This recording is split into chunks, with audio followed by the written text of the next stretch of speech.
Gracias por tu incorporación a esta charla de hoy. Me presento, como indica mi cartel, soy Jorge Frega. Para los que no me conocen, soy el presidente del Colegio de Abogados de Morón, anfitrión de esta charla de hoy, dentro del marco del Instituto de Derecho de las Personas con Discapacidad y también dentro del marco, por supuesto, de las actividades generales de la Secretaría Académica de nuestro colegio.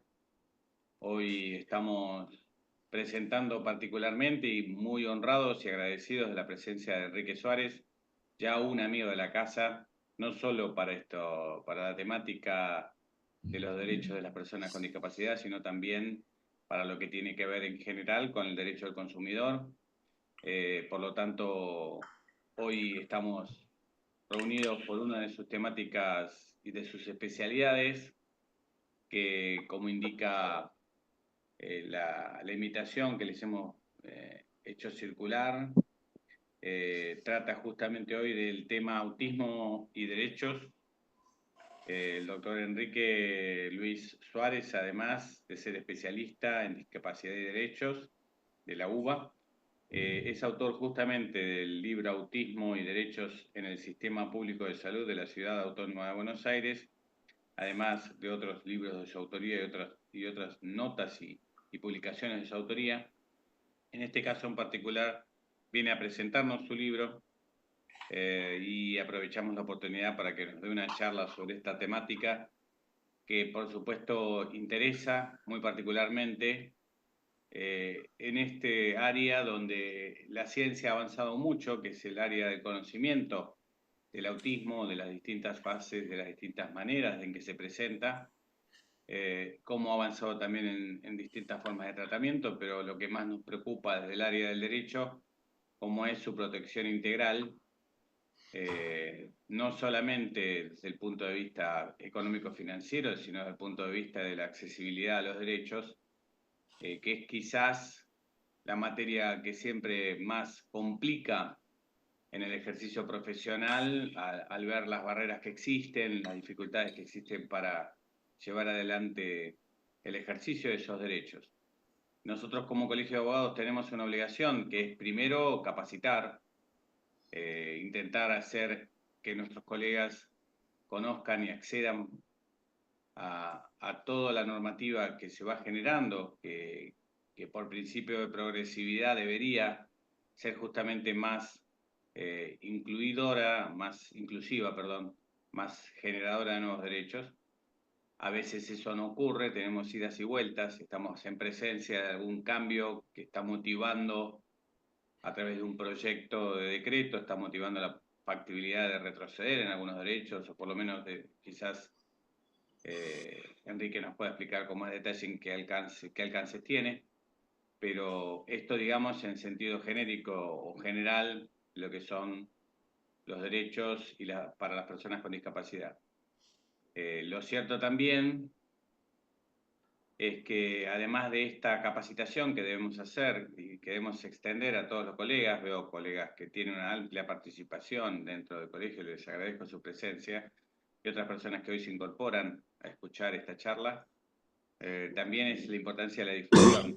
Todos somos los primeros difusores del derecho, los primeros jueces que decidimos qué se lleva a la justicia, qué no, qué se reclama y qué no se reclama. Contenemos la demanda de esa necesidad de justicia y por eso estar capacitados es importante, pero también es importante saber difundir en la comunidad cómo se van desarrollando la evolución de las distintas ramas del derecho, en particular de esta que es tan sensible a la comunidad, ¿no? Así que si creemos en la función social que tiene la abogacía, creo que el colegio la tiene que ratificar, fortalecer y que a través de estas jornadas, que hoy tienen un lindo número de personas que participan, lo que realmente nos pone muy contentos, esperemos que sirva para que sea el disparador para nuevas tareas, nuevos trabajos, nuevas discusiones de esta temática tan rica. Así que agradecidos al instituto, por supuesto desde ya agradecido al doctor Suárez, y sin más prolegómenos, agradeciendo a ustedes que están sacrificando una parte de su tiempo para esto. Ojalá que puedan disfrutar de esta charla que seguramente va a ser muy rica y muy útil para todos ustedes. Sin más, y saludo y les transmito la palabra al doctor Pisano como director del instituto. Gracias de verdad. Juanjo, te tienen que habilitar sonido, eso sí.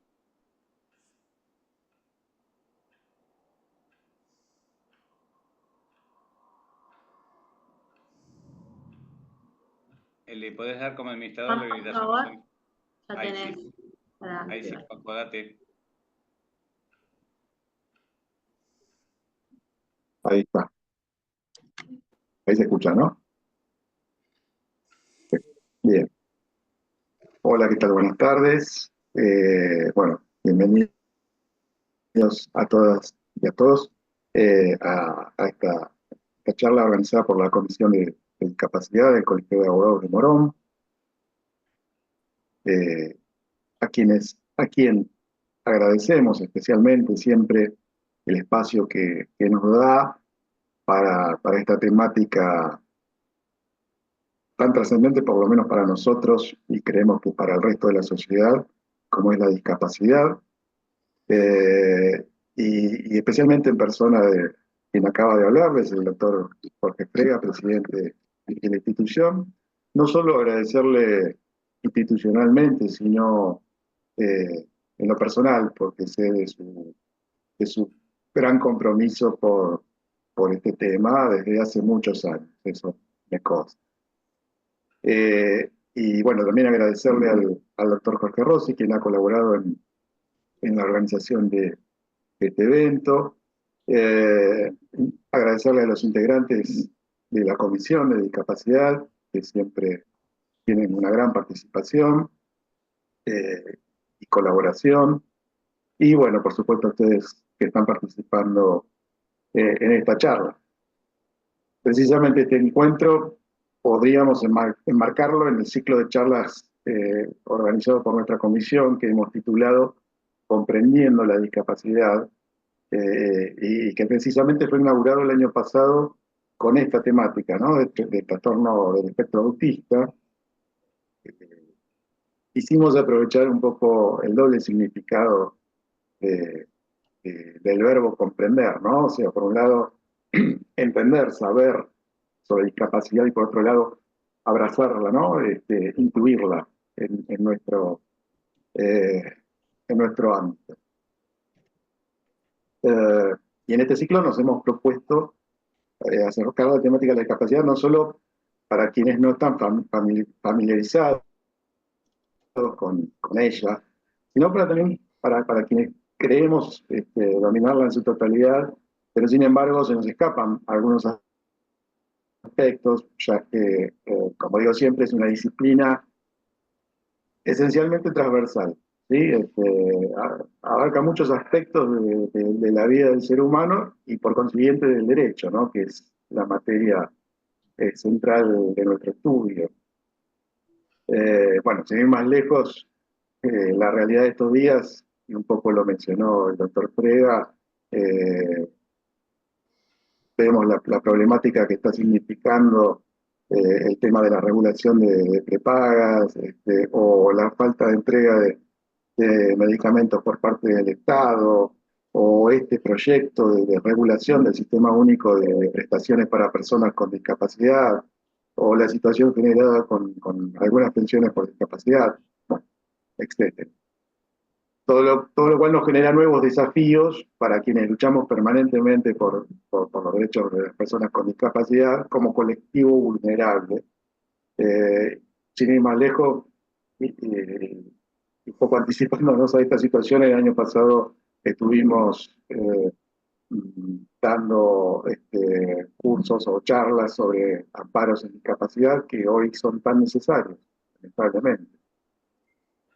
Pero bueno, esos nuevos desafíos no nos tienen que hacer perder de vista los ya existentes, ¿no? Para quienes abrazamos el modelo social de la discapacidad en contraposición al modelo médico, y bueno, eh, lograr la plena inclusión social de las personas con discapacidad, la equiparación de oportunidades, la visibilización de la discapacidad, etc. Así que la idea era también comenzar a indagar más profundamente un poco en cada tipo de discapacidad, conocer más acabadamente cada aspecto de cada discapacidad. Es decir, si bien somos un foro dentro de un ámbito jurídico, como es el Colegio de Abogados, nuestra intención es incluir, además del aspecto jurídico, el humano y el social. Por eso, además de la capacitación que el año pasado recibió el personal y las autoridades del colegio sobre buenas prácticas en la atención de personas con discapacidad, hemos convocado a protagonistas directos en el tema, como pasó en este, por ejemplo. Sí. Que seguramente hoy No. hay participación Ahora de... el cable va bien. Hay un micrófono abierto. Ahí está. Eh, y decíamos, qué importante también la participación de estas organizaciones, porque como el lema que surgió en el momento de la sanción de la Convención de los Derechos de las Personas con Discapacidad, eh, que dice nada sobre nosotros sin nosotros.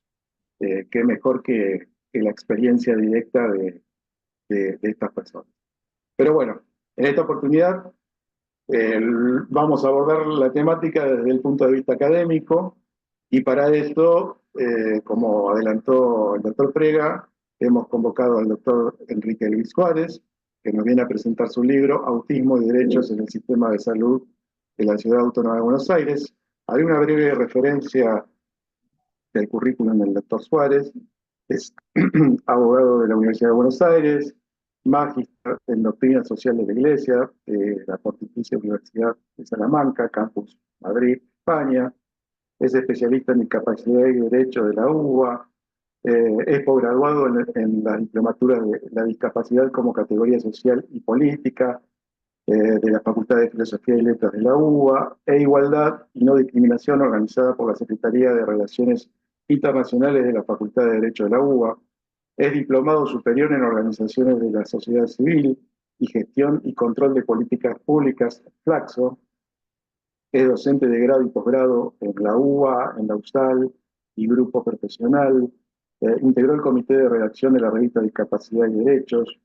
Es disertante en seminarios, conferencias y congresos en relación con temas de discapacidad, autor de artículos de doctrina de la especialidad en las principales editoriales jurídicas, es miembro y consultor en políticas públicas de diversas organizaciones de la sociedad civil vinculadas a la salud y la discapacidad, y autor de las obras Existe una salud sana y esta última que mencionamos, que es la que vine a presentar, Autismo y Derechos en el Sistema Público de Salud de la Ciudad Autónoma de Buenos Aires. Así que es un gusto darle la palabra al doctor Suárez.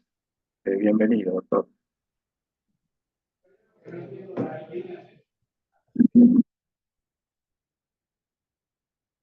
Eh, Tendrían que desmutearlo, doctor. Juli. Puede habilitar, doctor, el sonido, ¿eh? Ahí está. Doctor Suárez puede desmutearse. Ahí está. ¿Me escuchan? ¿Sí? Bueno, bárbaro. Bueno, muchas gracias. Bueno, queridos amigos y amigas, muy buenas tardes.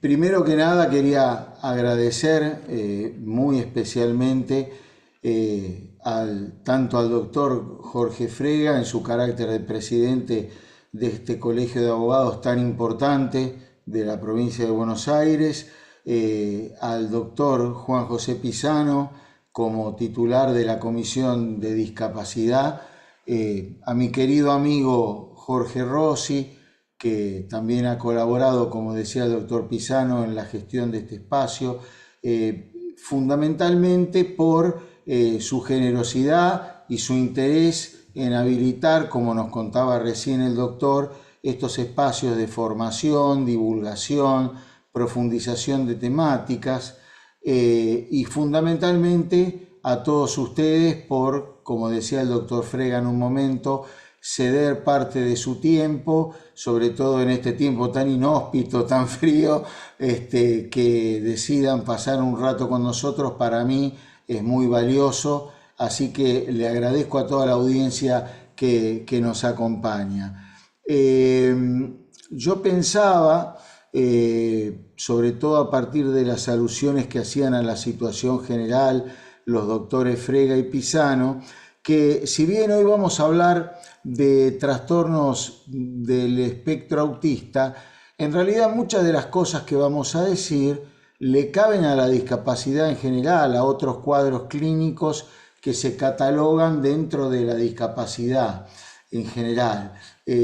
Hago esta aclaración porque venimos escuchando hace bastante tiempo que la discapacidad está en emergencia.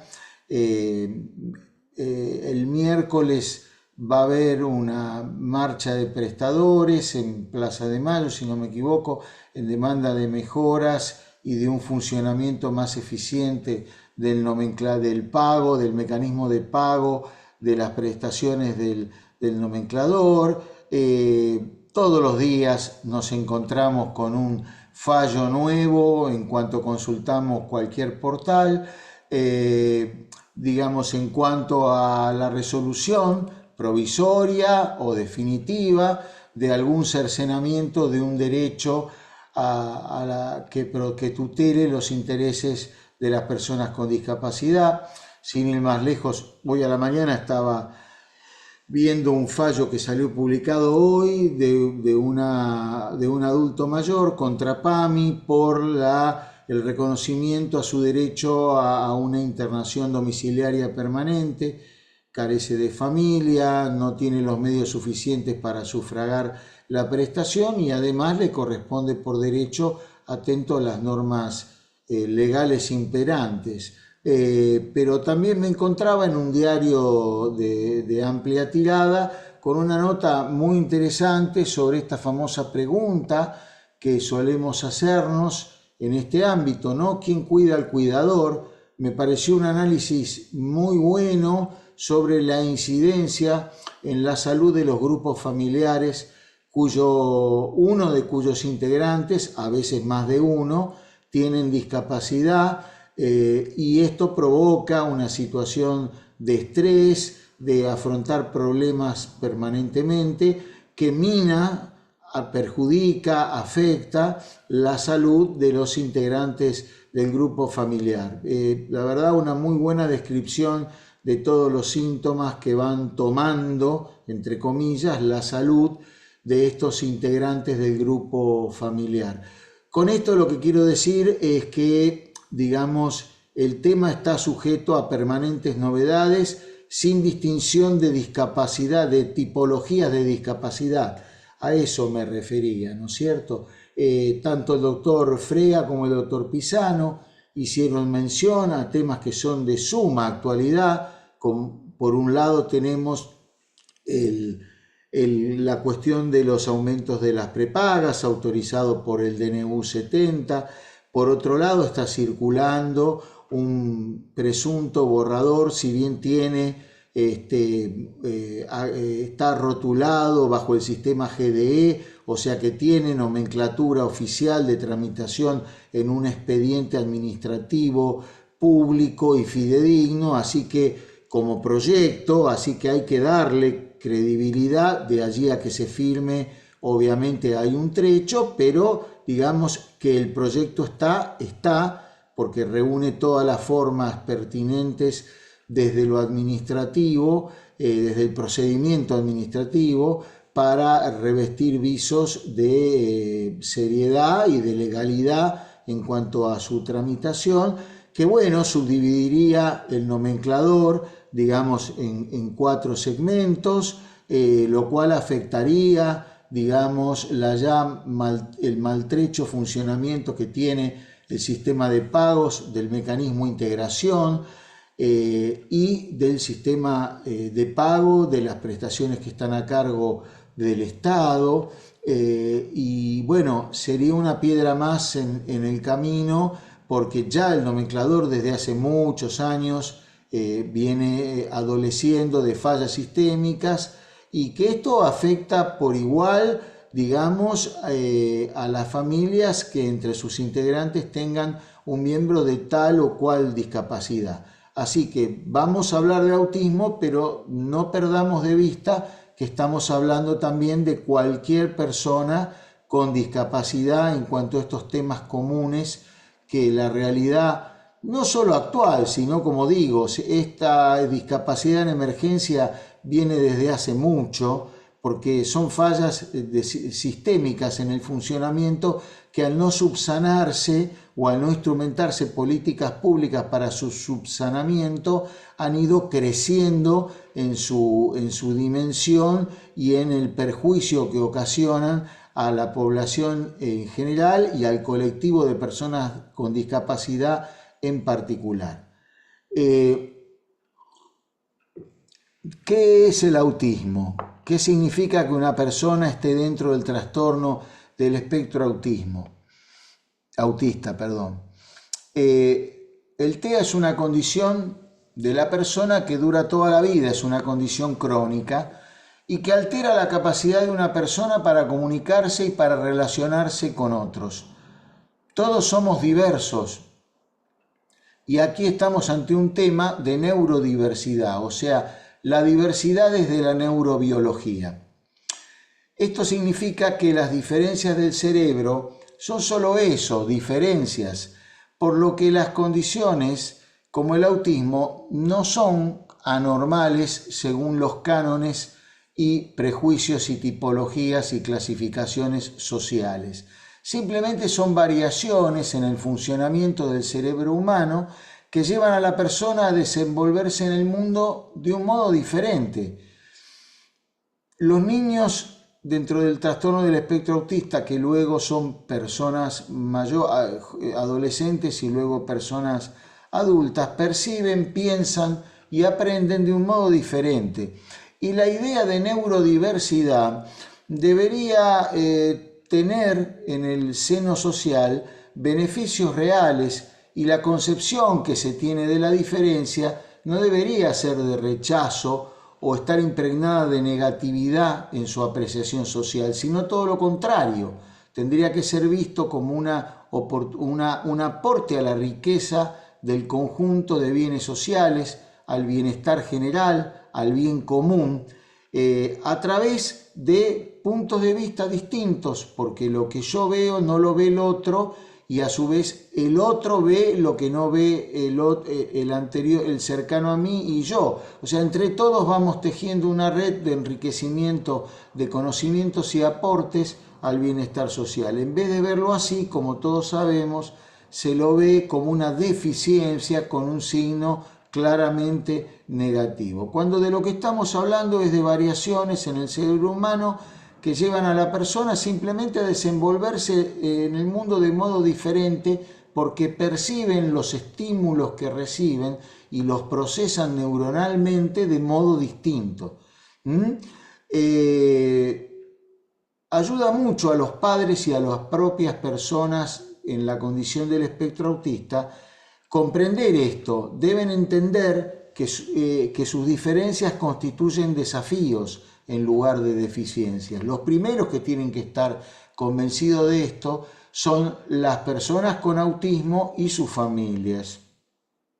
Además, puede aclarar cuáles son los enfoques de enseñanza que podrían ayudar a destacar las destrezas particulares de los niños. Aquí es fundamental tomar el concepto de accesibilidad y sin perjuicio de que la accesibilidad, como hoy vista ya como concepto global, no solo lo edilicio o lo arquitectónico, sino que hay toda una serie de accesibilidades desarrolladas, incluso en lo que hace a la educación, están elaboradas con criterio universal, ¿no? Lo que inició en algún momento la escuela sueca de accesibilidad con un enfoque universal para que la adaptación que se haga de un mueble, una escalera, una rampa, una señalética, digamos, un lugar dentro de un transporte público para las personas con discapacidad, según cuál sea la discapacidad de la que que tengan, hacerlo, diseñarlo con una mirada universal.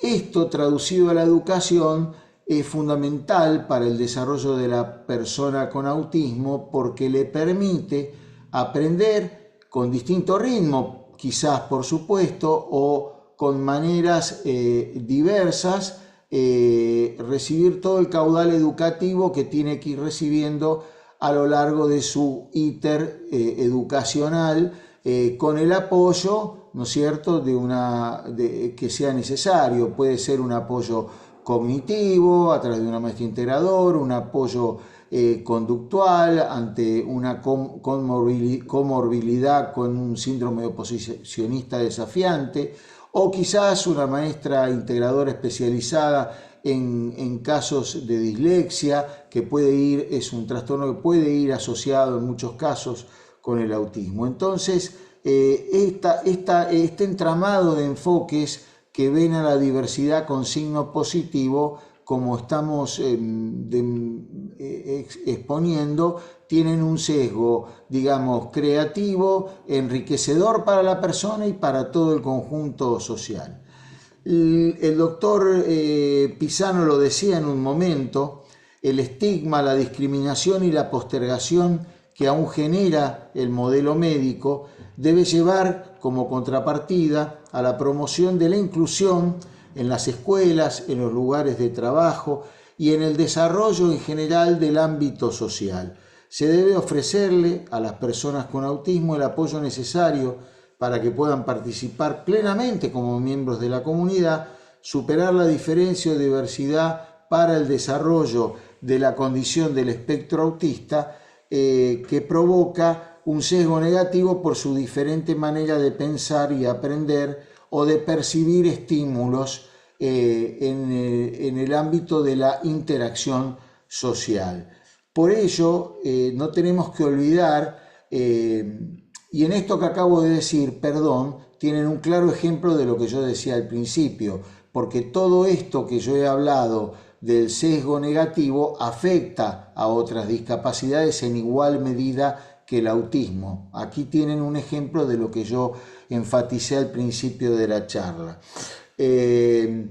Las personas con autismo, como cualquier otra persona con discapacidad, tienen los mismos derechos que los demás. Para mí hay tres que son fundamentales: el derecho a la salud, a la educación y al trabajo, como modo de participación plena en la sociedad. O sea, poder gozar de esta tríada de derechos va a facilitar en gran medida el cumplimiento de lo que prescribe el artículo 1 de la Convención, que es la participación plena sin barreras, que las barreras las construye la sociedad, que es el verdadero discapacitado. La persona lo que tiene son deficiencias, no discapacidad. Esto bajo la mirada del modelo social, que no hay más que remitirse al artículo 1 de la Convención o al fallo Furlan de la Comisión Interamericana de Derechos Humanos para encontrar allí los cimientos, los ejes y las explicaciones que conforman y explican cómo se constituye esta mirada desde los derechos humanos de este modelo social. Si todos tenemos los mismos derechos humanos, y tenemos acceso a gozar de los derechos humanos fundamentales, lo que se llama en la pirámide, de derechos humanos, el primer escalón, ¿no es cierto? Son aquellos derechos que tienen que ver con la educación, la salud, el vestido, la alimentación, la vivienda. Esos derechos fundamentales son los primeros que tienen que ser garantizados y cubiertos para las personas con discapacidad. Y esto está reconocido antes de la Convención en todos los tratados internacionales de derechos humanos que son receptados en el bloque de constitucionalidad del artículo 75, inciso 22 de nuestra Constitución Nacional. La Convención lo que va a hacer es reconocer los derechos que estaban reconocidos en estos tratados. O sea, estos tratados anteriores a la Convención reconocen los derechos que de por sí existían como parte de lo que constituye la personalidad humana, y la convención, cuando digo convención por las dudas, porque estoy hablando de la convención y no aclaro, es la Convención sobre los Derechos de las Personas con Discapacidad, Ley 26.378, y con jerarquía constitucional por la Ley 27.044. Entonces, lo que decía es que la Convención reconoce, o sea, vuelve a reconocer derechos que ya estaban reconocidos, disculpen el trabalenguas, por estos instrumentos internacionales que conforman ese bloque de constitucionalidad receptado por la Constitución en la reforma de 1994.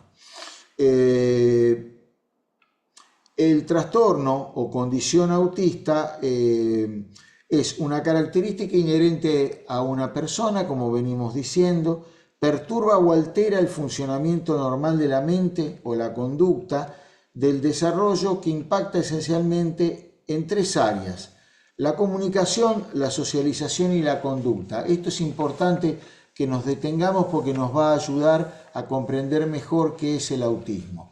En el plano de la conducta, el autismo está asociado con rutinas y comportamientos repetitivos, tales como arreglar objetos obsesivamente o seguir rutinas muy específicas. Los síntomas pueden variar desde leves hasta muy severos, por eso se dice que es un espectro. No hay dos personas con autismo iguales. El espectro implica toda una variedad alrededor de estos tres ejes que recién les señalaba. El autista, como tiene una diversidad en el procesamiento de los estímulos externos que recibe y los procesa neurológicamente a través de sus neuronas de modo diverso, necesita, como cualquier persona, un orden, digamos una zona de confort, por llamarlo de alguna manera, donde se sienta seguro, tranquilo, y entonces se autorregula o regula sus conductas para poder sentirse bien, eliminar la ansiedad que le ocasiona cualquier cambio. Entonces, para esto tenemos herramientas como las historias sociales, los pictogramas, la anticipación de lo que va a pasar, porque cualquier cambio tenemos que pensar que provoca una molestia, no digo una irritación, salvo, bueno, como dije recién, hay comorbilidad a veces con el síndrome oposicionista desafiante, que provoca conductas disruptivas de distinta magnitud, que se suele dar concomitantemente con el caso del trastorno del espectro autista, y anticipar lo que va a pasar. Supongamos una visita al médico, una visita al dentista, una visita a una actividad específica, por medio de pictogramas, el niño comprende mejor lo que va a suceder y está mejor preparado para seguir el íter que se le propone como cambio de su mundo. En cuanto a la sensorialidad, que es el segundo elemento, la persona dentro del espectro percibe el mundo, como ya dijimos, de modo diferente, pero vuelvo sobre el tema de que la diferencia es algo positivo y no negativo. Ve detalles que uno no advierte y tiene dificultades en procesar los diferentes estímulos. Por eso los lugares, personas o rutinas nuevas le representan un desafío, y sostener la mirada del otro puede resultarle amenazante, por eso evita el contacto visual. Pero decía recién que tiene riquezas que quizás yo no tenga. La memoria, ¿no es cierto? Hay ciertos caracteres, por ejemplo, las personas con autismo son muy requeridas en algunos países, me enteré hace poco, en el diseño de vidrieras, porque son puntillosos, ordenados, una cierta obsesividad, por llamarlo de alguna manera, en cómo las cosas son dispuestas, y son muy requeridos, por ejemplo, para diseñar y arreglar vidrieras de locales o negocios, góndolas de supermercado, por citar un ejemplo. Esta no es la única riqueza que tienen, pero para poder hacer más claro el concepto. El tercer elemento es la interacción social. A una persona con autismo le cuesta expresar lo que siente, como también le cuesta entender lo que le pasa o sienten los demás. Tiene gustos o intereses restringidos. Vuelvo al concepto de esa zona donde se siente bien, donde hay un orden bajo el cual que se corresponde con la manera en que percibe la realidad desde el exterior. Entonces un niño, por ejemplo, puede interesarse específicamente por los dinosaurios y alcanzar un conocimiento enorme sobre esa materia en la que se interesa. Tiende a realizar tareas repetitivas que lo calmen, sobre todo este estado de ansiedad en que se puede incurrir por abordar el mundo que está afuera de su percepción, y le sirve para ordenar un mundo que percibe caótico, ¿no es cierto? Por ejemplo, para ello ordena cajas en filas una y otra vez, ordena trencitos en hilera, ordena cochecitos en hilera. Son todos mecanismos de autorregulación. La posibilidad de una detección y de un diagnóstico temprano mejora considerablemente la perspectiva de desarrollo de la persona, porque cuanto antes comencemos con el tratamiento de la persona, sobre todo en la etapa que va hasta los 5 años aproximadamente, puede ser un poco más, de neuroplasticidad, donde el cerebro está más proclive, o el tejido neuronal del cerebro está más proclive a estímulos y cambios externos y a recepcionarlos y a hacerlos suyos. Es fundamental que se comience cuanto antes el tratamiento en una persona dentro del espectro autista.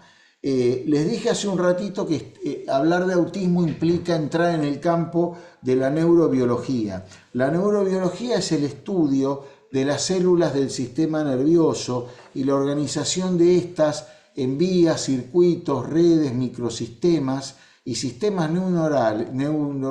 neuronales que procesan información y forman la base esencial del comportamiento. Por eso, a veces yo hacía hincapié en que un funcionamiento distinto de la red neuronal de la persona incide en la conducta, de allí que tenga a veces cierta disrupción en las conductas. El objetivo principal de la neurobiología es conocer los mecanismos básicos biológicos mediante los cuales el sistema nervioso regula el comportamiento. También comprender cómo interactúan los sistemas sensitivos y motores en la percepción y en el movimiento, y conocer cómo se generan los distintos tipos de neuronas y cómo se ensamblan los circuitos nerviosos durante el desarrollo. Entonces, vuelvo a lo anterior, cuanto más temprano en la etapa de desarrollo de la persona podamos incidir con tratamientos que hagan más plástico el funcionamiento de ese cerebro y la persona pueda recibir con más facilidad cambios que le vengan por estímulos externos, va a tener más chances de poder alcanzar un derecho al desarrollo más pleno. Hay que aclarar que el TEA, lo voy a decir quizás muchas veces en la charla, pero mucha gente, yo noto que es un concepto que no se comprende quizá desde la perspectiva emocional por ahí. El TEA no es una enfermedad. No tiene causa ni tratamiento específico desde el punto de vista de una enfermedad. Se considera una condición de la persona que la va a acompañar a lo largo de toda su vida. Esto no significa, como vengo diciendo, que mediante tratamiento, los debidos estímulos, se mejore la interacción social, se mejore la sensorialidad. Por ejemplo, hay chicos que tienen una sensorialidad especial a los olores o al contacto con la ropa, o les molesta la cercanía de la persona, no les gusta que los abracen. Otros quizás sí, les encanta que los abracen y les expresen el cariño. Vuelvo a la idea del espectro, de que abarca un sinnúmero de variables, y así como hay tantas personas, también cada persona tiene su singularidad en su constitución. pero no es una enfermedad. Una persona con TEA no es enferma, simplemente tiene una condición neurobiológica diferente. Puede tener un perfecto nivel y aún por encima de la media, una comprensión cognitiva y una posibilidad de creatividad y desarrollo de conocimientos hasta excepcional, diría yo. Esto se vincula también, bueno, con el Asperger, que bueno, es otro tema, no nos da hoy la charla para hablar de esto, pero digamos, según cómo se catalogan en los manuales de psiquiatría los trastornos del espectro autista, digamos, es una variante o está, digamos, analizado concomitantemente con el autismo, pero el síndrome de Asperger puede tener, por ejemplo, niveles de comprensión excepcionales, ¿no es cierto? O sea que no significa que esa persona va a ser necesariamente una persona con una discapacidad intelectual.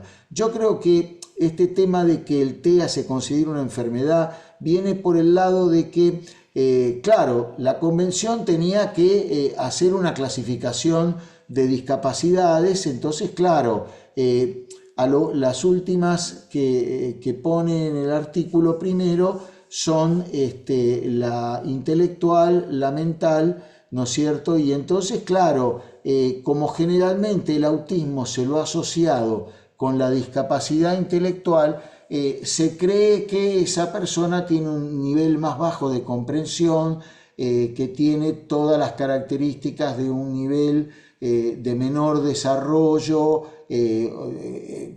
rayando con un nivel de discapacidad grave, cuando no es así.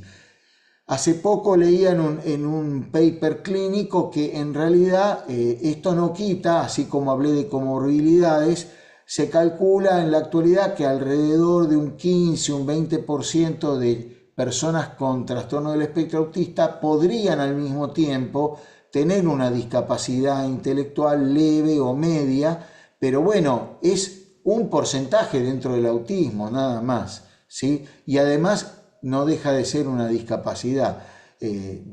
Esto lo digo porque, vuelvo a repetirlo, no es una enfermedad.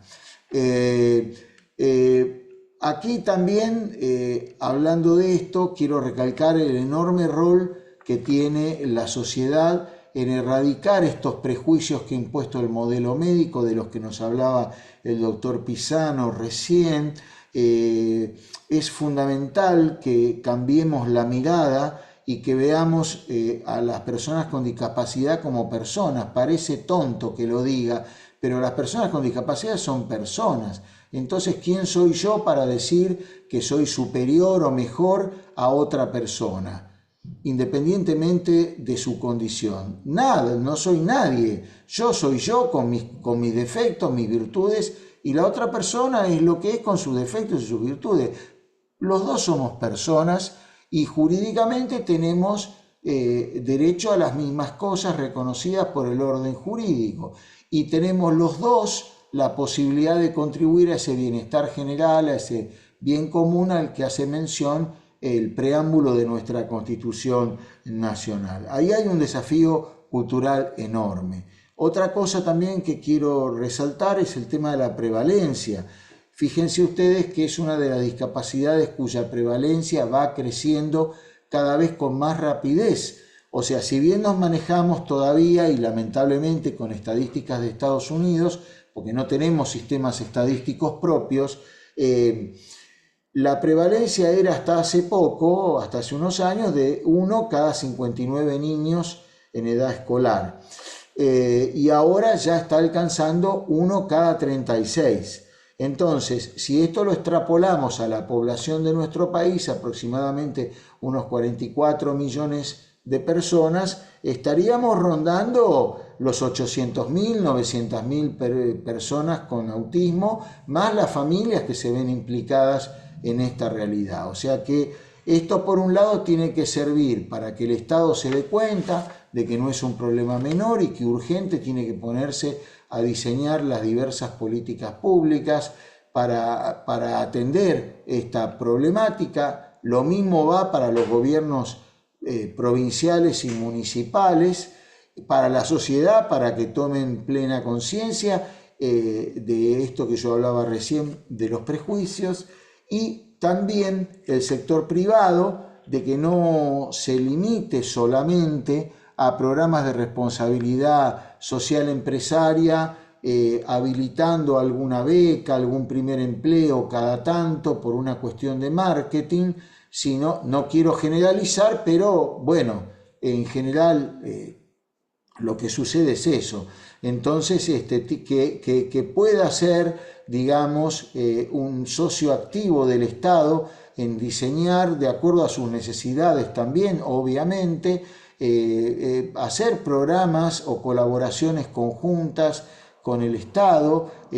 Como decía antes, hay personas en el trastorno del espectro autista con múltiples capacidades en el área informática, computacional, que serían de suma utilidad, digamos, para desempeñarse en puestos laborales de toda índole en el sector privado. Hoy más que nada que somos una sociedad que está orientada a los servicios y dentro de ellos a los servicios informáticos. Estamos en una sociedad digital plena prácticamente, ¿no es cierto? Así que, bueno, lo doy como un ejemplo, ¿no? Entonces, esto de la incidencia es muy importante.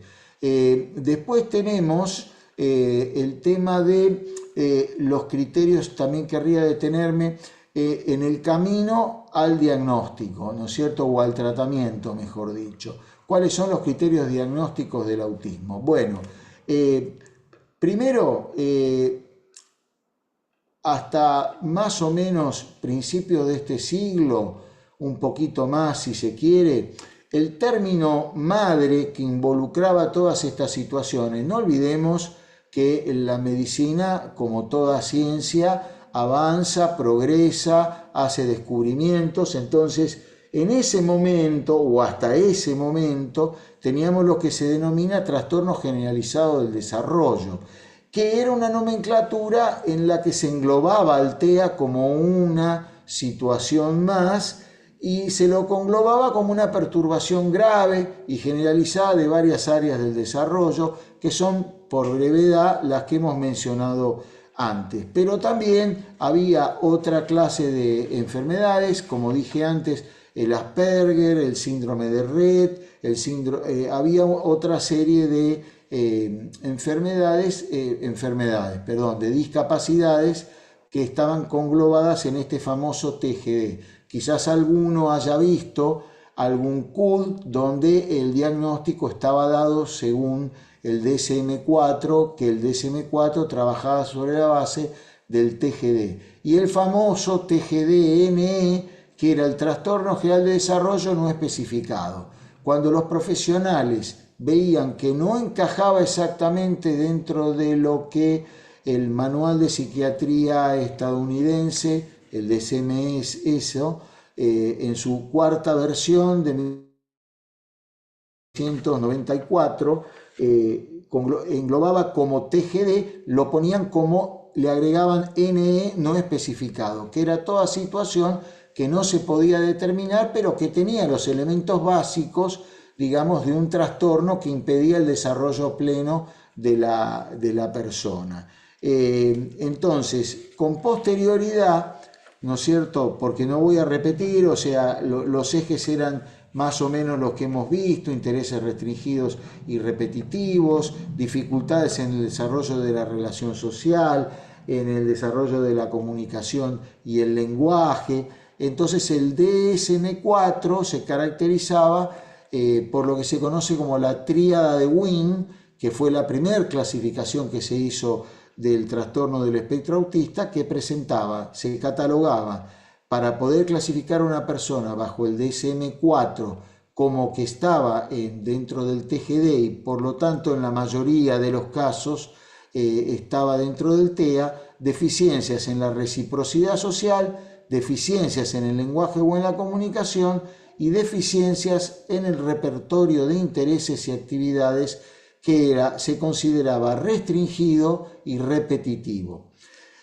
la nueva versión del DSM, que es el DSM-5, que es bajo la cual actualmente se utiliza y se usa para apoyar los diagnósticos que están contenidos en la CIE, la Clasificación Internacional de Enfermedades de la Organización Mundial de la Salud. Se utilizan ambos documentos para poder catalogar y poner el diagnóstico en el CUD.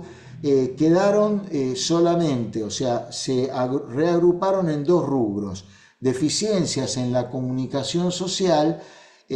Aquí se incluyeron los problemas sociales y de comunicación, y los comportamientos restringidos y repetitivos, y las cuestiones vinculadas a la sensibilidad, a estímulos sensoriales, que antes no aparecía en el DSM-4. Si a alguno le interesa, en el DSM-5 va a encontrar el trastorno del espectro autista bajo la nomenclatura F299.00. Bueno, les dije recién del camino al tratamiento. Lo primero que tenemos que tener en consideración son las señales de alerta. O sea, un chico está en interacción constante con sus padres. Entonces, en esa interacción familiar se pueden dar algunas señales de alerta o primeras señales que de ningún modo, otro error en el que cae mucha gente, que si hay señales de alerta el chico tiene autismo. De ninguna manera, son solo indiciarias. Puede no tener autismo y en una evolución posterior no tener más estas actitudes conductuales que en su momento justificadamente daban a pensar a que valía la pena hacer una consulta con el pediatra y derivar posteriormente a la etapa siguiente, que es la pesquisa. Ahora me voy a referir a ella. Las señales de alerta principales: tener llantos, rabietas o tristezas sin motivo aparente, no escuchar aparentemente lo que se le dice, no hacer contacto visual, no tener lenguaje a una edad en que se considera que tendría que tenerlo, mostrar una incipiente dificultad en relacionarse con otras personas, tener un apego inusual a determinados objetos, ostentar una resistencia a los cambios mayor a la normal, esto lo hemos hablado antes, no responder al llamado por su nombre, no señalar en general para mostrar personas u objetos, no señalar con el dedo para pedir cosas que desea, no compartir con otros el interés por juguetes, objetos o situaciones, hacerlo de modo unilateral, y no hacer juegos de ficción, o sea, jugar con muñecos o hacer que habla por teléfono. Esto principalmente en interacción social con otra persona. Por supuesto, los primeros que pensamos son el padre, la madre, un hermano, un familiar. Entonces, allí estas situaciones deberían darse ya con naturalidad. Todas estas situaciones que enumeré deberían darse con naturalidad en los 18 meses, más o menos. Entonces, si entre los 6 y los 12 meses los padres notan la aparición o repitencia de estas señales, es conveniente que se las hagan expresamente, mención expresa al pediatra. Igualmente, ustedes pensarán, bueno, pero si hay un control pediátrico periódico, aunque los padres, porque muchas veces pasa que los padres no se dan cuenta y el pediatra es el que se da cuenta. En esta etapa es fundamental el apoyo del pediatra. Puede ser que el pediatra sea el que se dé cuenta en las visitas periódicas que se le hace junto con el menor de que algo está pasando que no encaja, por decirlo de alguna manera. Entonces, lo que tiene que hacer allí el pediatra, hay dos caminos, porque en esto también es un arrastre del modelo médico. Los pediatras de ciertas generaciones también, lo digo generalizando, por favor, que no me gusta generalizar. Lo digo como un dato así general de la realidad. Ciertas generaciones de pediatras no están formados en autismo o en el trastorno del espectro autista y no les llega información sobre todo este tema de primeras señales y pesquisa. Entonces, ellos quizás están acostumbrados a una labor más generalista dentro de la pediatría. Por eso ha surgido dentro de la pediatría la rama de los pediatras del desarrollo infantil, que se ocupan más específicamente de estos temas. Entonces, aquí un pediatra responsable que advierte, aunque sea por intuición, aunque no tenga los conocimientos científicos necesarios, que algo está pasando, tiene dos caminos: o lo deriva para pesquisa, o lo deriva para pesquisa ya a un equipo médico, o lo deriva a un pediatra del desarrollo para hacer pesquisa. La pesquisa es un escalón más, digamos, o sea, que también no significa que el menor tenga autismo, es también de carácter indiciario. Puede darse, digamos, estos elementos. La pesquisa son evaluaciones breves, formales, normales, estandarizadas, que permiten identificar en la población en general aquellos niños que puedan estar en riesgo de presentar un problema puntual, en este caso de trastorno del espectro autista. Es muy importante aclarar que estos instrumentos de pesquisa no son diagnósticos. Este es otro, por eso digo que es indiciario y no significa que tenga autismo, porque esto no es el diagnóstico, sino que solo identifican a niños que requieren una evaluación más cuidadosa a través de un diagnóstico. Entonces, ya sea un pediatra del desarrollo, ya sea un médico especialista, ya sea el propio pediatra que conoce de screenings, de testeos y ha realizado, el pediatra general me estoy refiriendo, ha realizado esta pesquisa y encuentran que ya sea, hay tres tipos de pesquisas. Una se da de 6 a 24 meses, otra de 16 a 30 meses y la otra de 18 a 48 meses. Las más conocidas son el MChat, M-Chat y el Q-Chat, QChat. Son los dos instrumentos de pesquisa más conocidos. Entonces, pueden, ¿no es cierto?, arrojar ya señales más claras, más precisas de que podríamos estar ante el riesgo de que el menor tenga TEA, ¿no es cierto? Pero siempre tengamos en cuenta que aún con un resultado o pesquisa positiva, esto no significa en forma definitiva que el menor tenga necesariamente un problema de TEA. Esto forma parte, lo que estamos explicando, es lo que se llama en términos médicos una línea o sistema de vigilancia del desarrollo infantil, esperado que se le aplica a todo, que se da en todos los niños de cualquier edad que concurran al primer nivel de atención médica con el fin de identificar a aquellos que tengan sospecha cierta de presentar TEA. Bueno, el diagnóstico es interdisciplinario, o sea, tiene que ser la confluencia de al menos dos ramas de la medicina, tiene que estar a cargo de dos profesionales especialistas y son maneras muy útiles de organizar los apoyos y los servicios que necesitará un niño y su familia a posteriori si el diagnóstico da positivo. El diagnóstico nos da la certeza o no de que el niño tiene TEA y se recomienda de que por lo menos, lo que decía recién, sean dos profesionales. Pueden ser un médico clínico general con un neurólogo, puede ser un neurólogo con un psiquiatra. Las combinaciones varían de acuerdo a las características del caso, pero la regla es que por lo menos sean dos médicos especialistas que lleven a cabo las pruebas de diagnóstico. Para esto también hay otros test, digamos, que ya son específicos de diagnóstico que siguen el mismo lineamiento de los test de pesquisa, ¿no? O sea, son pruebas que se hacen y que pueden arrojar que el niño tenga o no tenga, ¿cómo se llama? TEA. Obviamente, si tenemos un resultado positivo, se abre una labor, digamos, bastante delicada para el equipo médico que hizo el diagnóstico, porque comunicar y enterarse como familia que un hijo sufre una discapacidad del desarrollo es difícil y doloroso, ya que se trata de una noticia que cuesta mucho procesar.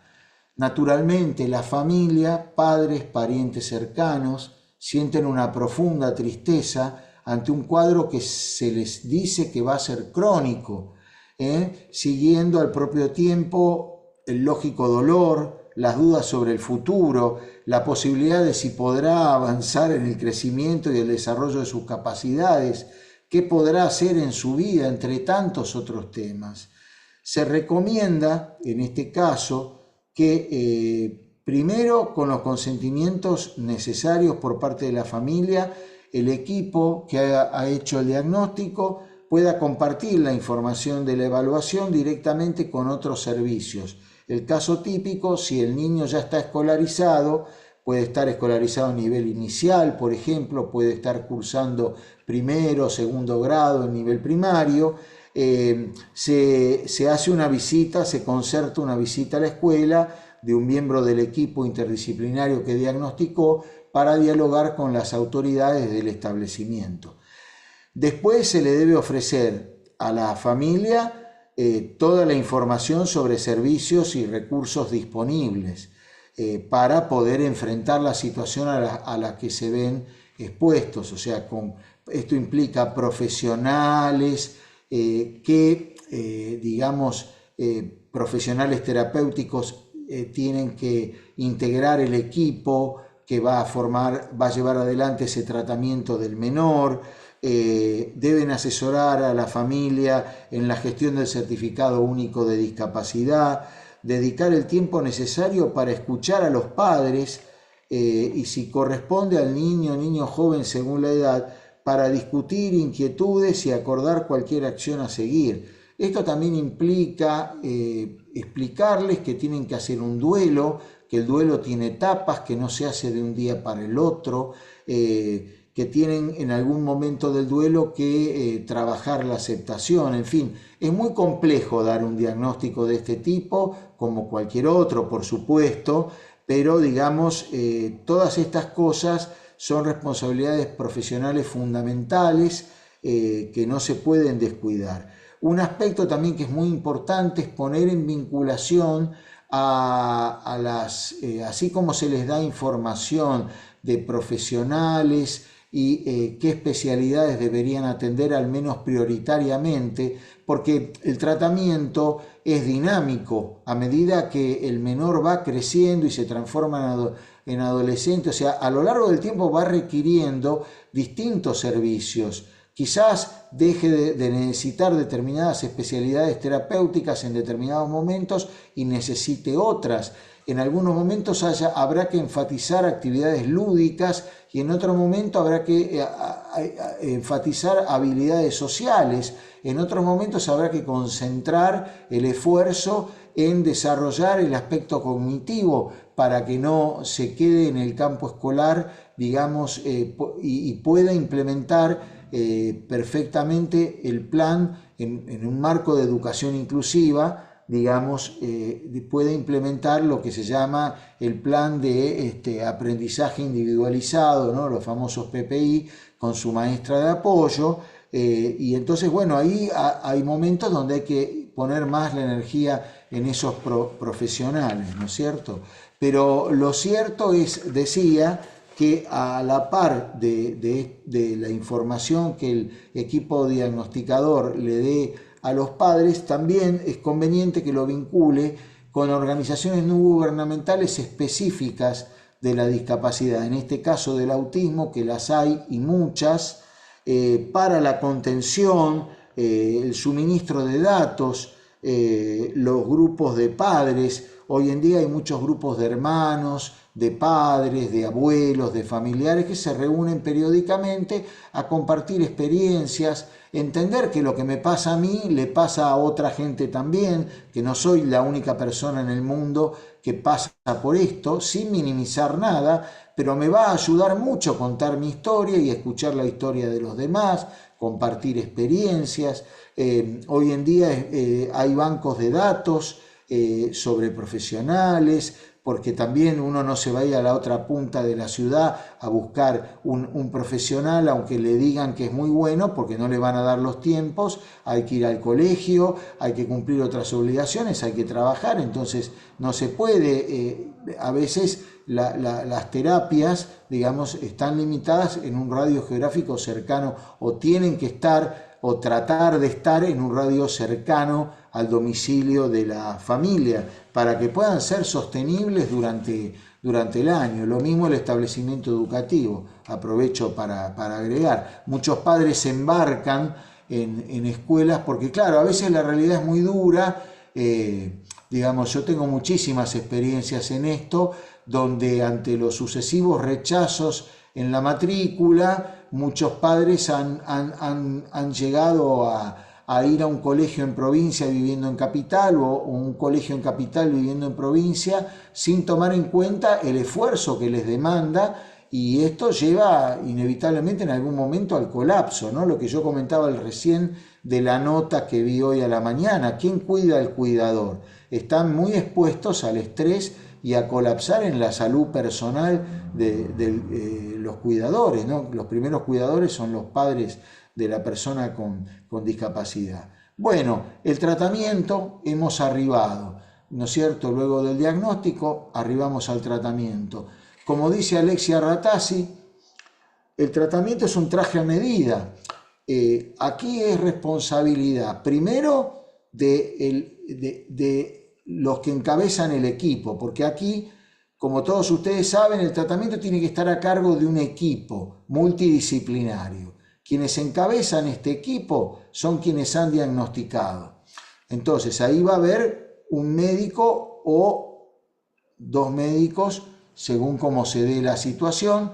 Para mí, debe participar del equipo, mientras las edades lo requieran, un pediatra, si es un pediatra del desarrollo, mejor, y luego toda una serie de profesionales terapéuticos y en caso de ser requerido, un acompañante terapéutico en el colegio o una maestra integradora en el colegio, pero el equipo no termina acá. El equipo también tiene que estar integrado por los directivos de la escuela, por los maestros, los docentes de la escuela, que tienen que estar debidamente preparados. Es un gran problema que tenemos hoy. No hay docentes formados en atender personas con discapacidad y específicamente personas dentro del trastorno del espectro autista.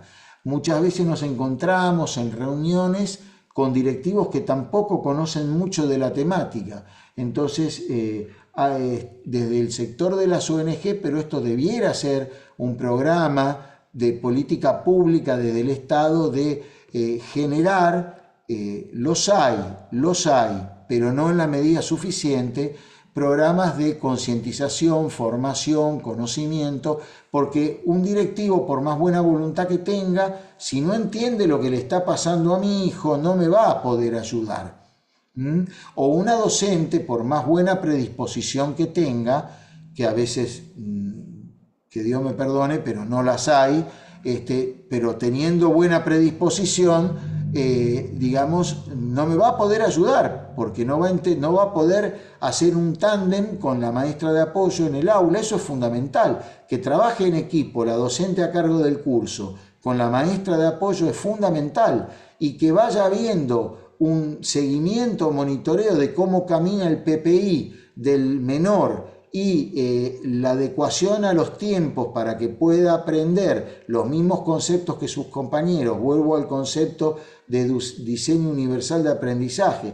Ese diseño universal de aprendizaje lo tiene que implementar el docente a cargo del aula.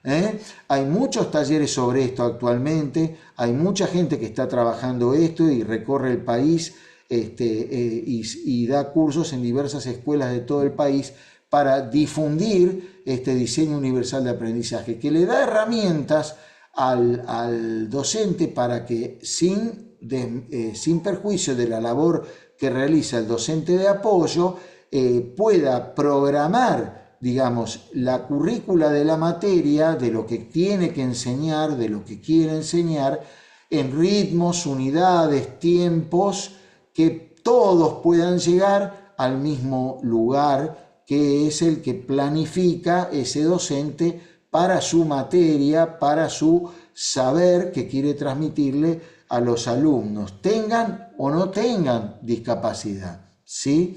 Entonces, este traje a medida hay que irlo viendo en función de cómo se va. Yo decía recién que hay que ir poniendo el foco a lo largo del tiempo en diversos profesionales según haga más falta. Bueno, ese traje a medida quiere decir que ese esfuerzo mancomunado se va orientando hacia áreas diversas porque el objetivo final siempre es el mismo: lograr el mayor desarrollo de la persona. Y nos estamos olvidando de los integrantes más importantes del equipo, que son los propios padres, quienes tienen que interactuar con todos los integrantes que hablé hasta ahora del equipo, ¿no es cierto? Y el integrante más importante es el menor con TEA, que tiene que poder expresar qué le cuesta, qué no le cuesta, dónde está más cómodo, qué dificultades se encuentra, detectar a tiempo si hay un bullying, sea institucional, sea de los padres o sea de los propios alumnos. Ese es un tema importantísimo, es una traba enorme a veces en la inclusión escolar, el fenómeno del bullying.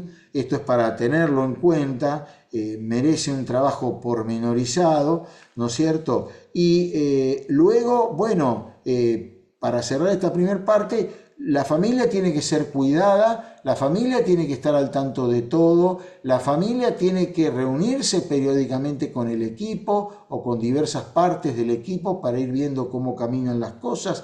El mismo equipo tiene que reunirse en reuniones de seguimiento y analizar e intercambiar información, porque por ahí la maestra de apoyo no sabe lo que pasa en el consultorio de la fonoaudióloga, pero la fonoaudióloga no sabe lo que pasa en el consultorio del psicólogo, y el psicólogo no sabe, así sucesivamente, lo que trabaja la psicopedagoga. Entonces lo ideal es que todos compartan todo y así tenemos una idea más acabada de qué está logrando y no logrando Juan o María en su tratamiento. Estas son herramientas fundamentales. Y si vemos determinados preferencias, gustos de parte del menor que le hacen bien en su interacción social, desarrollo, adquirir seguridad en sí mismo, debemos estimularlas. Talleres de habilidades sociales, actividades deportivas, digamos, talleres que se nuclean alrededor de intereses específicos. Pueden ser talleres, ahora están muy en boga los talleres en línea, o sea, talleres de computación presenciales, los talleres en línea son virtuales, juegos con Rasty, con logos, digamos, hay muchas técnicas de talleres. Ahí hay que estar atento al interés restringido del chico. Si al chico le interesan los dinosaurios, hay que ofrecerle, ¿no es cierto?, ir al Museo de Ciencias Naturales o a un museo o a un lugar donde se toque esa temática, acercarle material vinculado a esa temática. Lo mismo a quien le interese la astronomía, hacer visitas al planetario, etcétera, etcétera, etcétera. Bueno, ¿cómo protegemos todos estos derechos que hemos tratado de enumerar, no jurídicamente, digamos, bueno, a través de diversas normas? Lo fundamental para mí es el derecho al desarrollo, es el derecho humano fundamental. Curiosamente no tiene ningún tratado específico.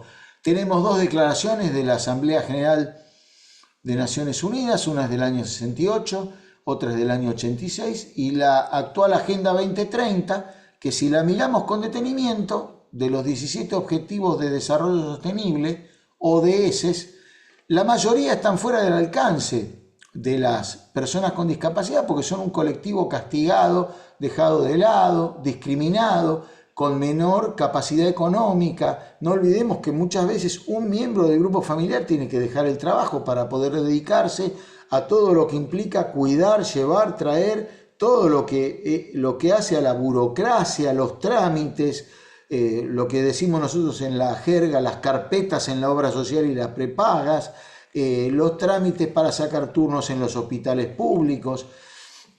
En fin, es toda una máquina de picar carne, por decirlo de alguna manera, que no, muchas veces un miembro de la familia se tiene que dedicar a eso y se resigna a un ingreso que es importantísimo para la familia. Entonces, hablar de fin de la pobreza, hambre cero, salud, educación, acceso al agua potable, trabajo decente, reducción de las desigualdades, son ODS que para las personas con discapacidad digamos, son inalcanzables. Después entren en la página de la Agenda 2030, profundicen un poco el tema, que es muy interesante la temática. Ahora bien, la principal herramienta jurídica... Perdón, doctor.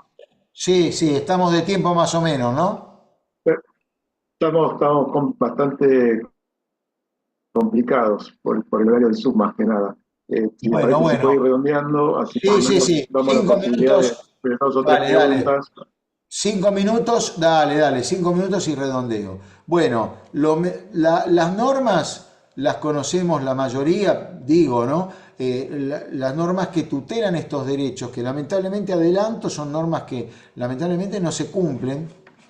La Convención, en el orden supranacional, en el orden constitucional, hoy hablé del artículo 75, inciso 22, no nos olvidemos del artículo 75, inciso 23, con las medidas de acción positiva. El artículo 16 encara la igualdad formal, el artículo 75, inciso 23, encara la igualdad real, ¿no es cierto?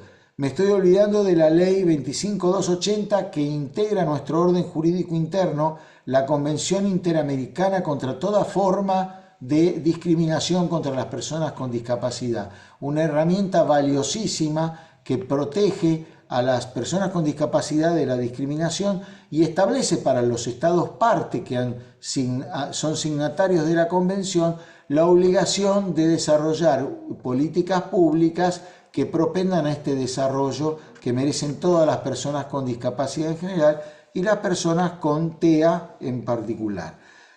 Luego tenemos la 22.431, como todos conocen, señalo simplemente el cupo laboral y el establecimiento del certificado único de discapacidad, y tiene una gran labor la 22.431 en materia de accesibilidad, que es continuada en su reglamentación.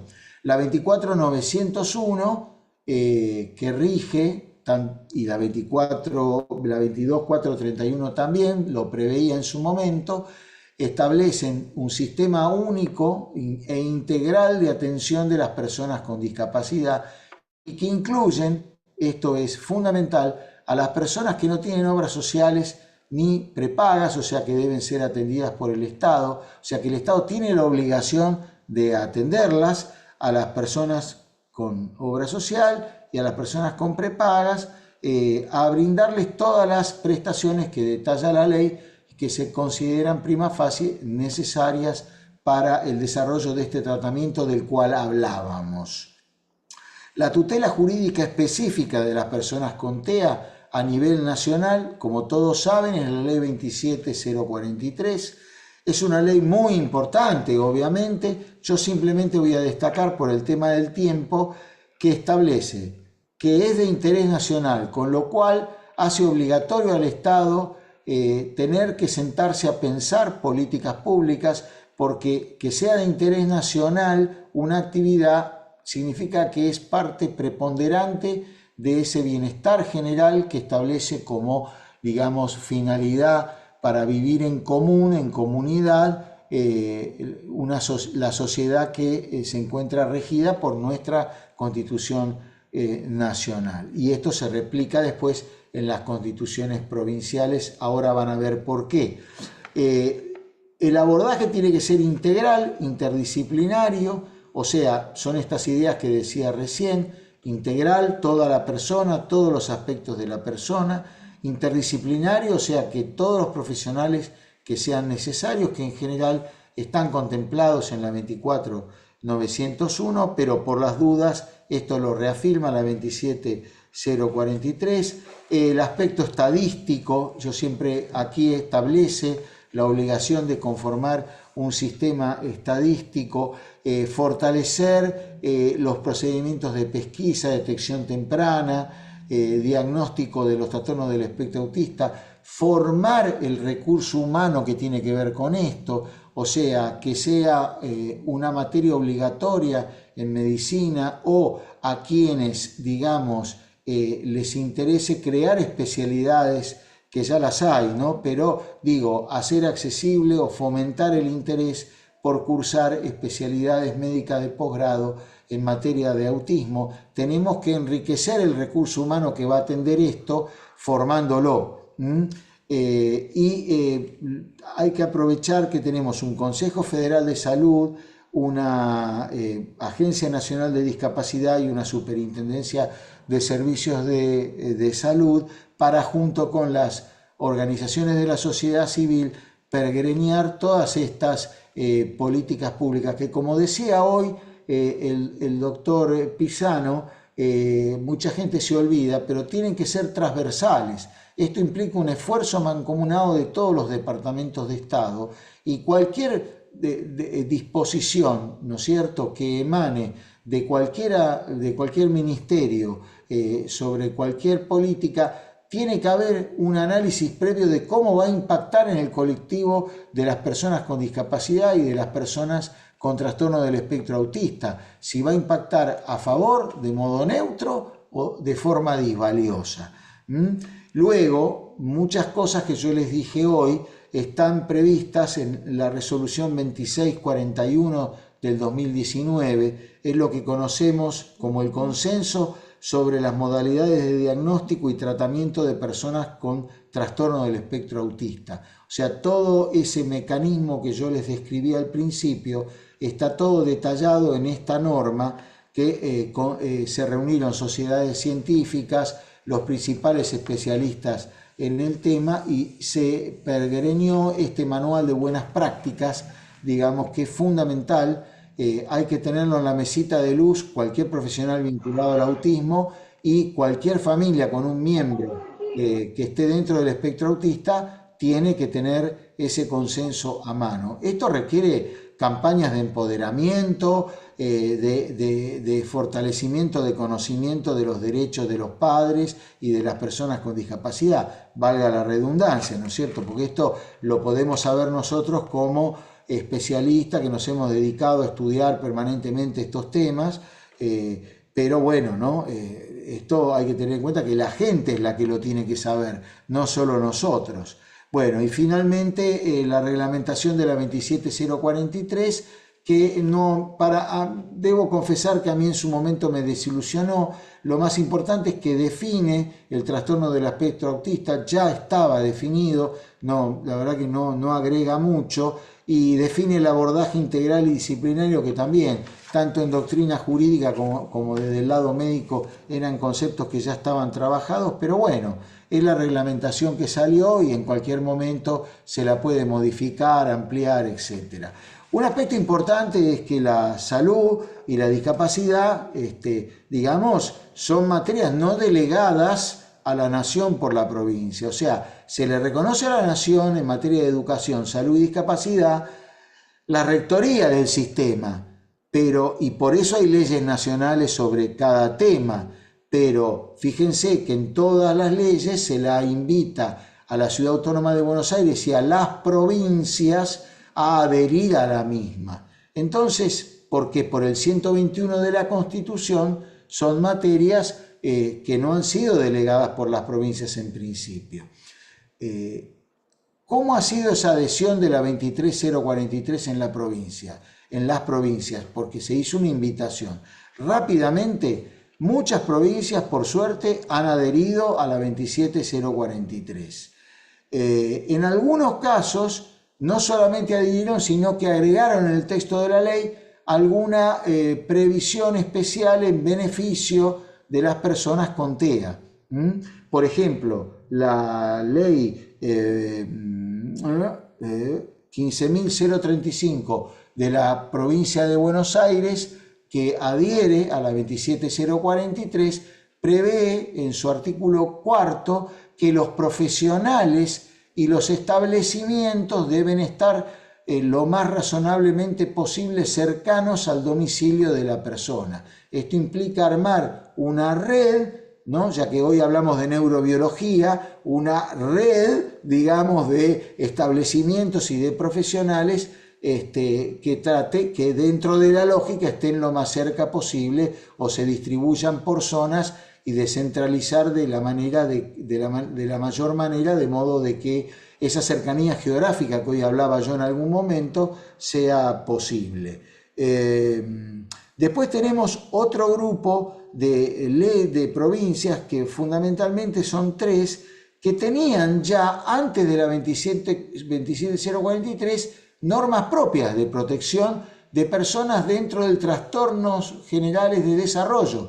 Porque recuerden lo que les dije, hasta principios de siglo y hasta mediados de la primera década del siglo, del presente siglo, lo que se trabajaba bajo el TGD. Entonces estas leyes protegen a todos los que tienen TGD. No estaba todavía la 27043, que es del 2014, valga mencionarlo.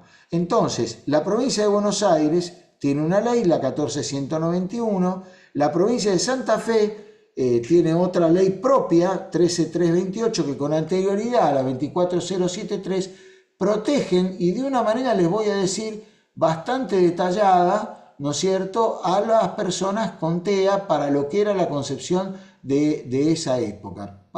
Para mí siguen teniendo vigencia, no han sido derogadas y en todo caso enriquecen esa adhesión que se hace a posteriori, porque tanto Santa Fe como provincia de Buenos Aires han adherido a posteriori a la 27043. Después tenemos un tercer grupo de provincias que no han adherido a la 27043, pero han establecido de una manera reciente, o sea, posterior a la 27043, su propia normativa provincial tutelar de las personas con que se encuentran dentro del espectro autista. Corrientes, La Rioja, Río Negro y San Luis.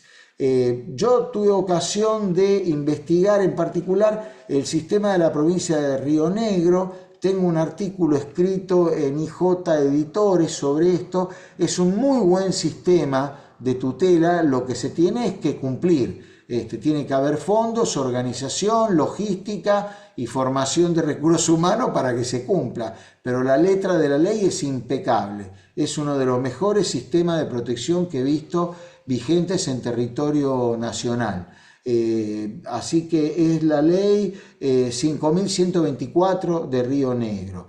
Y por último, hay provincias que tienen independientemente si adhirieron o no a la 27043, tienen normas propias sobre determinados temas.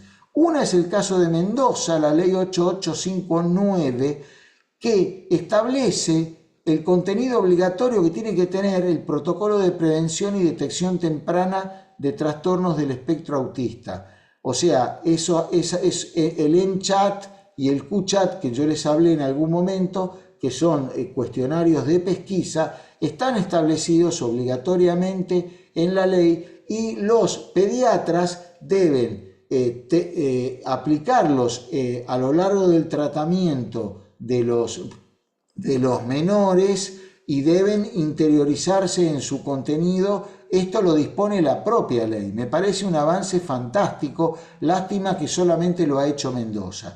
Y después la Ciudad Autónoma de Buenos Aires tiene la ley 6.151, que establece un sistema de vigilancia infantil del desarrollo de las personas que tienen TEA, que está bien estructurado. El problema es que Cava todavía no adhirió a la 27043 y bueno, estamos luchando hace bastante por esto y sería bueno que esta ley sea complementaria a una adhesión a la ley nacional y no la única ley que existe hoy de importancia en materia de TEA en Cava, ¿no es cierto?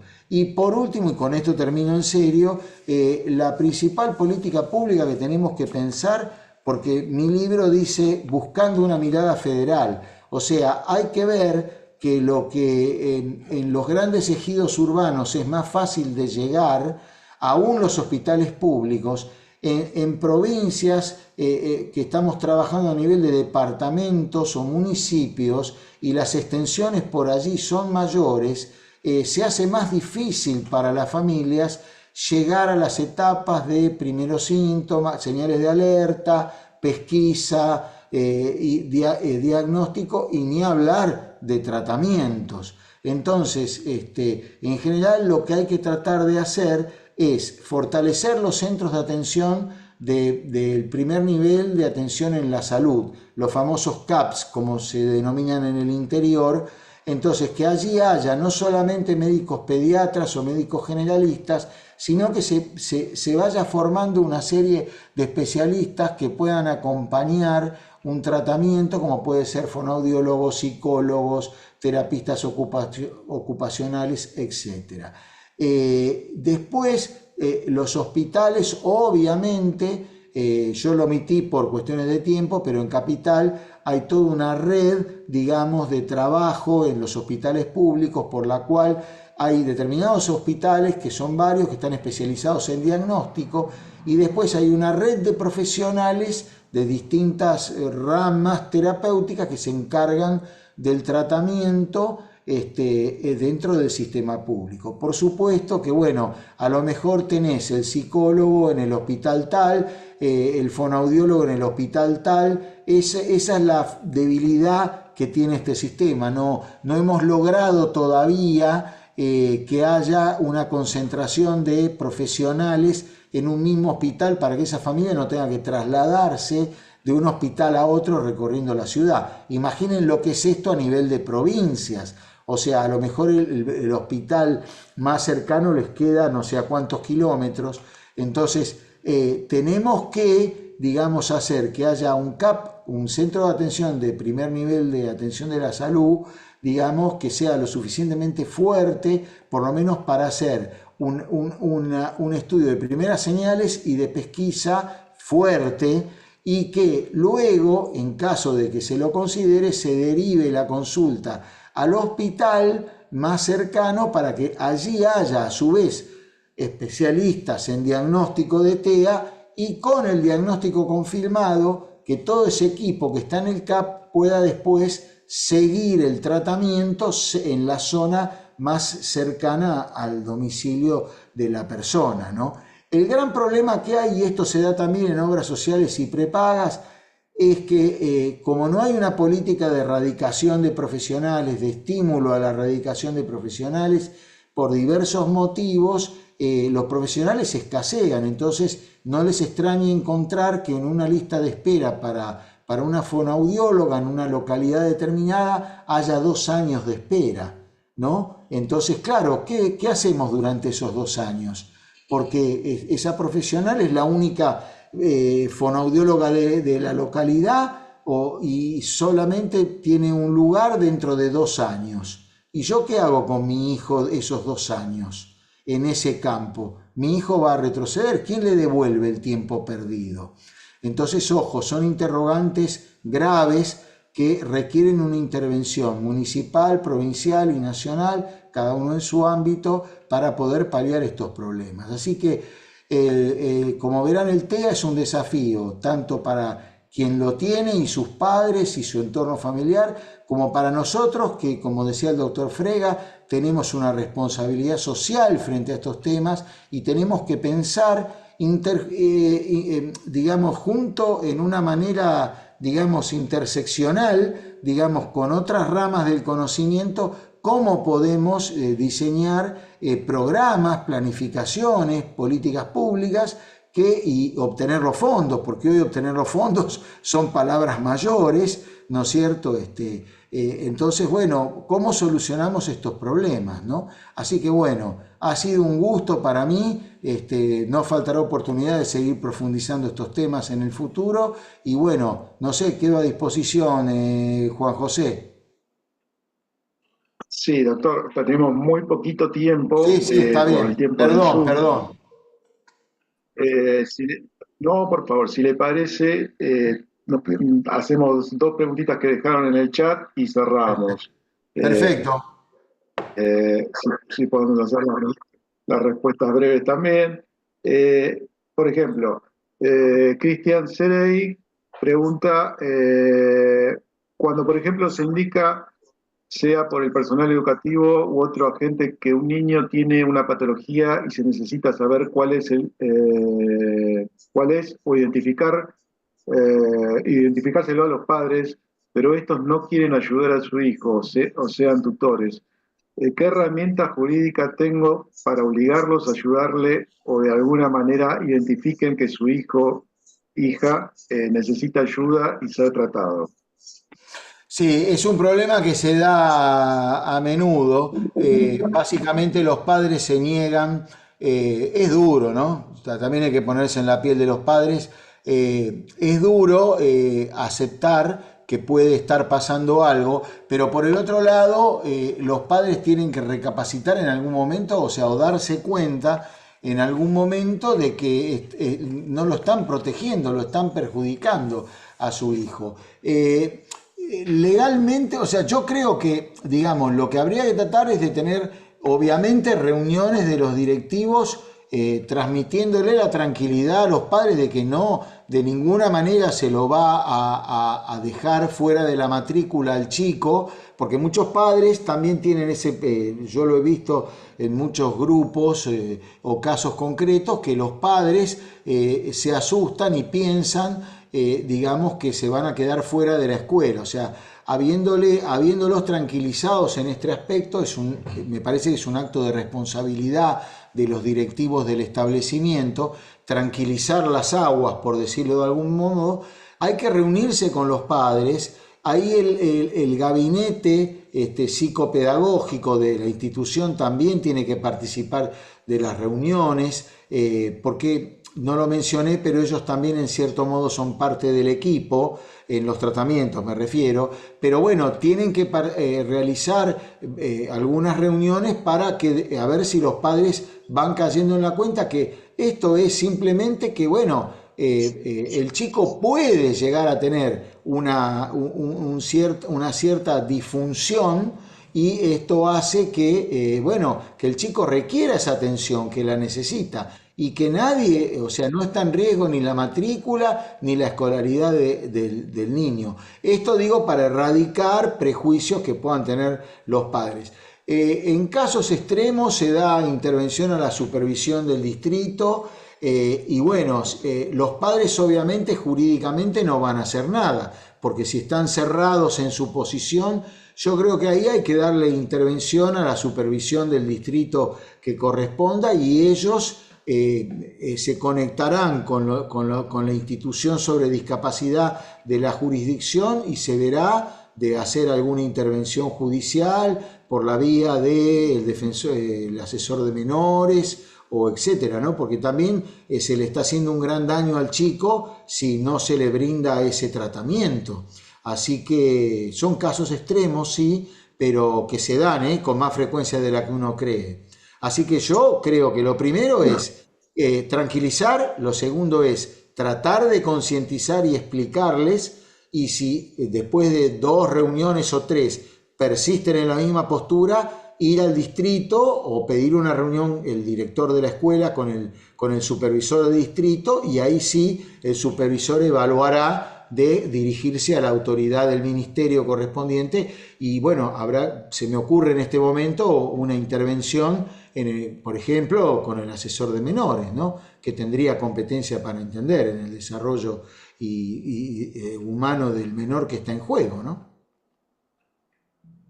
Bien, y cerramos con esta, de la doctora Graciela Moraes. Dice, ¿existe algún mecanismo para niños sin cuidados parentales con TEA? Dice, soy abogada del niño y es difícil por no decir imposible, conseguir un lugar acorde a las necesidades de los niños con esta temática. ¿Me podés repetir, Juan José, la primera parte que no escuché bien? Dice, ¿existe algún mecanismo para niños sin cuidado parentales con TEA? Lo que pasa que si no están bajo cuidado parental, a ver, estarían en una institución, estarían institucionalizados. Yo entiendo que si la Claro, institución, claro. ¿no? Digo, eso sí, no lo Sí, tengo. sí, porque no estamos Claro, hablando.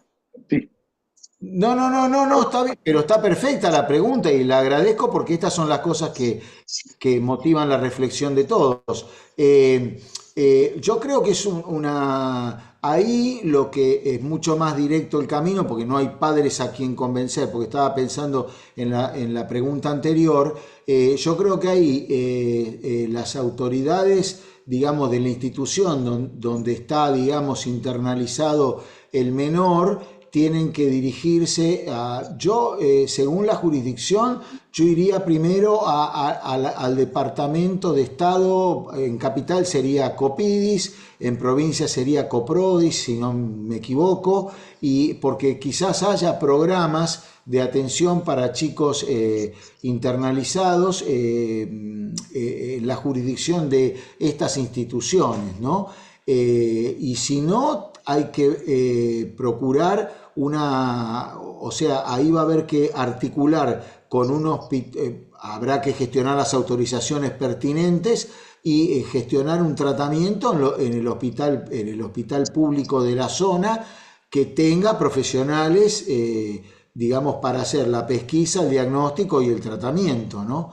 El chico, obviamente, si está en la institución, porque no tiene vínculos parentales, digamos, activos, por decirlo de alguna manera, entonces, bueno, está en la institución. Entonces, digamos, ahí será la institución pública la que tiene que hacerse cargo de llevar adelante, digamos, el tratamiento. Yo no sé si el colega o la colega que pregunta ha tenido alguna dificultad en particular, porque por ahí está haciendo la pregunta porque tuvo una dificultad en instrumentar no, dice en el general, camino. es abogada del niño y que casi nunca consigue,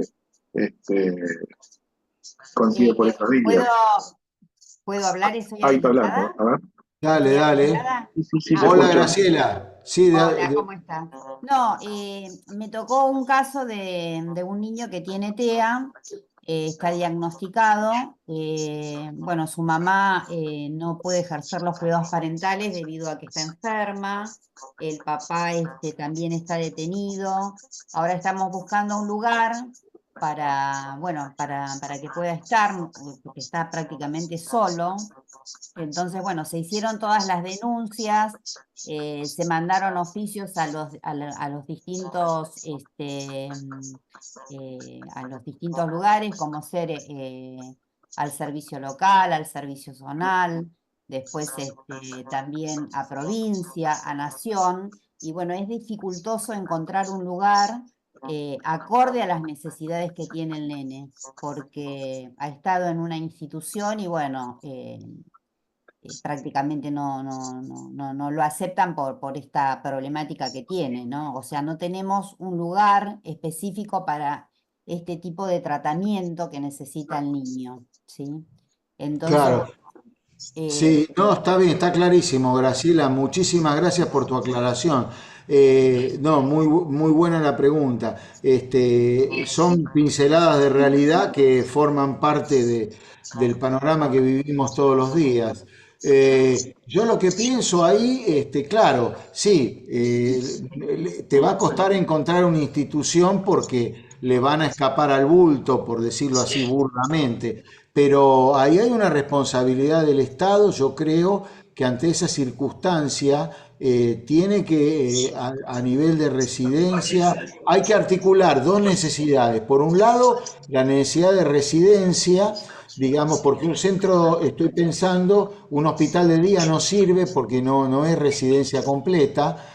te cubriría parte del día, pero no es una residencia.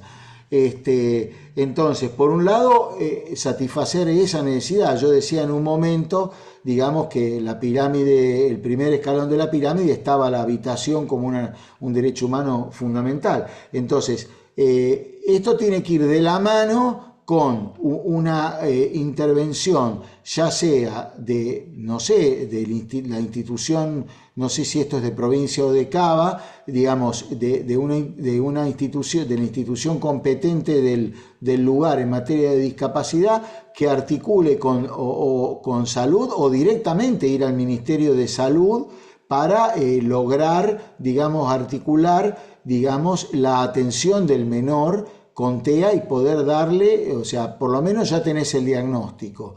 Y entonces, a partir de ese diagnóstico, determinar cuáles son los profesionales que necesita el chico, y esto va de la mano con conseguir una institución. Lógico, como vos muy bien decís, no es fácil, no es fácil, no es fácil. Me imagino que habrás hecho varias presentaciones, pero el camino tendría que ser ese. En un Doctor, en el chat el, Daniel Rodríguez, no sé si es colega, plantea si no se puede intentar con un amparo, ¿no? Para que se cumpla con esos derechos. Un amparo contra el Estado provincial y nacional podría ser, sí, es una posibilidad, sí, sí. Yo trabajaría ahí, bueno, vos sos vos sos abogada del niño. Yo trataría de ver algún asesor de menores, no sé si lo conoces al doctor Gustavo Moreno en Cava. Es una persona muy, no digo para él te podría orientar, digamos, es asesor, creo que está en la asesoría número 4 si mal no recuerdo, pero googleás Gustavo Daniel Moreno, y consultarlo y verlo, porque él te puede recomendar algún asesor de menores en provincia, digamos, como para intentar articular esa parte judicial, ¿no? Quizás el camino, como dice el colega, pueda ser un amparo, digamos, podría ser, habría que ver bien el caso, pero igual, insisto, son dos necesidades que van en paralelo, la residencia y el tratamiento, porque si no te entendí mal, el chico está solo, y eso es grave. O sea, un chico de esas características que no tenga una contención, una residencia, un acompañamiento, es algo grave. Entonces, eso también es importante. Lo que pasa es que eso, sin el tratamiento, o el tratamiento sin la residencia, tienen que darse las dos cosas, ¿no? Pero bueno, la acción judicial que eventualmente se intentara tendría que prever todos los aspectos, ¿no? Que yo no creo a primera vista que haya una dificultad en pedir todo, ¿no? Yo lo que te diría que lo consultes al doctor Moreno, Graciela, la verdad que es uno de los asesores de menores, para mí es el mejor asesor de menores que hay, es muy humano, y la verdad que se va a comunicar con vos y le escribís y te va a asesorar. Cualquier cosa, decirle que Doctor, sí, sí, que cualquier cosa mencioname a mí, no hay se nos ningún... está cortando Listo, se nos va a cortar el Zoom. muchísimas El tema gracias. es complejísimo. La verdad que Sí, la no, no. disertación excelente. Los comentarios así lo indican, y la presencia después de más de 2 horas continua también lo están Por supuesto. confirmando. Seguramente vamos a volver sobre el tema, lo vamos a convocar. Con Dejamos todo abierto nuestro gusto. espacio en la Comisión de Discapacidad para tratarlo, no, no Un- solo a usted, sino a quienes participaron hoy y que seguramente son personas muy interesadas en la temática. Así que le agradecemos infinitamente su disertación, que fue brillante, y bueno, nuestras puertas están abiertas en la del colegio para cuando guste. Les agradecemos también a Muchísimas quienes gracias a han todos. participado hasta esta hora. Y nos vemos la próxima. Gracias a todos y a todas. Gracias a todos, muchas gracias a todos. Chau, chau. Muchas gracias, hasta luego. Excelente, muchísimas gracias a los doctores. Gracias.